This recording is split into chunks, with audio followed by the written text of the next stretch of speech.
Hello বন্ধুরা, আসলে তোমরা সবাই ভালো আছো। আমার চ্যানেলে প্রত্যেককে স্বাগত। তোমরা স্টাডি উইথ অনিকেত, আমি অনিকেত তোমাদের সাথে রয়েছি। আজ তোমরা থাম্বনেল দেখেই বুঝতে পারছো তোমাদের উচ্চ মাধ্যমিক 2025-এ যে সমস্ত প্রিয় ছাত্রছাত্রীরা আমাদের ইতিহাসে পরীক্ষা দিতে চলেছে, অর্থাৎ উচ্চ মাধ্যমিক পরীক্ষা দিতে চলেছে, তোমাদের জন্য অত্যন্ত গুরুত্বপূর্ণ সাজেশন নিয়ে চলে আসলাম।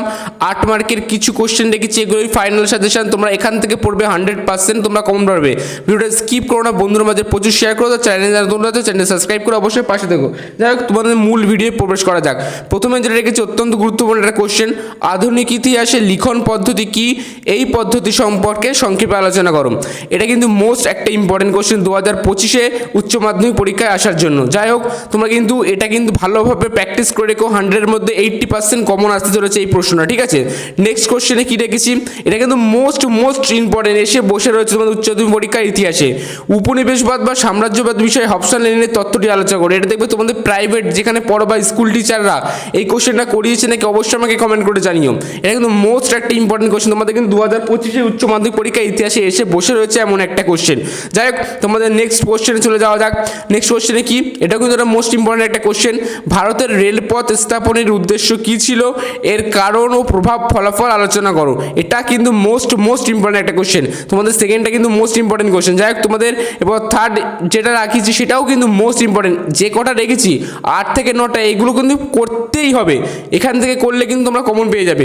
এটা কিন্তু মোস্ট ইম্পর্টেন্ট কোশ্চেন যেটা রেখেছি। দেখো, অবশিল্পায়ন বলতে কি বোঝো, অবশিল্পায়নের কারণ, ভারতীয় অর্থনীতির উপর অবশিল্পায়নের প্রভাব বা ধারা যেটা পড়েছিল সেটা আলোচনা করো।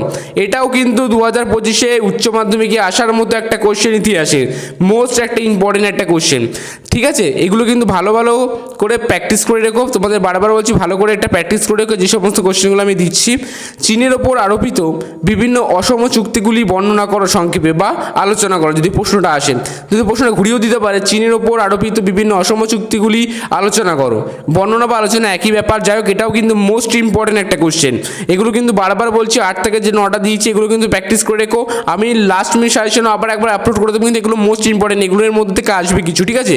ভারত ছাড়ো আন্দোলন বা আগস্ট আন্দোলন 1942-এর তাৎপর্য বা পটভূমি সম্পর্কে আলোচনা করো। তাহলে তোমাদের পরীক্ষায় উচ্চ মাধ্যমিক ইতিহাসে এটা দিয়ে দেবে যে ভারত ছাড়ো আন্দোলন বা আগস্ট আন্দোলন 1942-এর পটভূমি বা তাৎপর্য বা প্রভাব সম্পর্কে আলোচনা করো। বা ভারত ছাড়ো আন্দোলন বা আগস্ট আন্দোলন মধ্যে কী বোঝো, এটা ঘুরিয়ে আসতে পারে এইভাবে, ঠিক আছে। তোমরা কিন্তু নানানভাবে কিন্তু প্র্যাকটিস করে রেখো। এগুলো কিন্তু ইম্পর্টেন্ট কোশ্চেন, যেগুলো বলে দিচ্ছি, বারবার বলছি। ভিডিওটা ভালো লাগলে অবশ্যই একটা লাইক করো। যারা চ্যানেলে তোমরা যে চ্যানেল সাবস্ক্রাইব করে অবশ্যই পাশে থাকো। যেটা নেক্সট কোশ্চেন রেখেছি, এটাও কিন্তু মোস্ট ইম্পর্টেন্ট, এসে বসে রয়েছে 2025-এ তোমাদের উচ্চ মাধ্যমিক পরীক্ষা আসার জন্য। হোচিমিনের নেতৃত্বে ভিয়েতনামের মুক্তিযুদ্ধের একটি সংক্ষিপ্ত বিবরণ দাও। মোস্ট ইম্পর্টেন্ট কোশ্চেন, ভালো করে রক্ত জল করে পড়ে নিও। স্বাধীন ভারতের প্রথম 3টি পঞ্চবার্ষিকী পরিকল্পনার লক্ষ্য উদ্দেশ্য কি, এটা লাস্ট এন্ড কোশ্চেন। তোমরা ভালো করে মন দিয়ে এই কটা কোশ্চেন ভালো করে প্র্যাকটিস করো। এর মধ্যে থেকে আমি আশা রাখছি তোমরা 100% কমন পাবে। যারা চ্যানেল নতুন আছে, চ্যানেল সাবস্ক্রাইব করে অবশ্যই পাশে থেকো, বন্ধুদের মাঝে শেয়ার করে দিও প্লিজ। আবার নেক্সট ভিডিওতে দেখা হচ্ছে। তোমরা ভালো থেকো, সুস্থ থেকো, টাটা, বাই।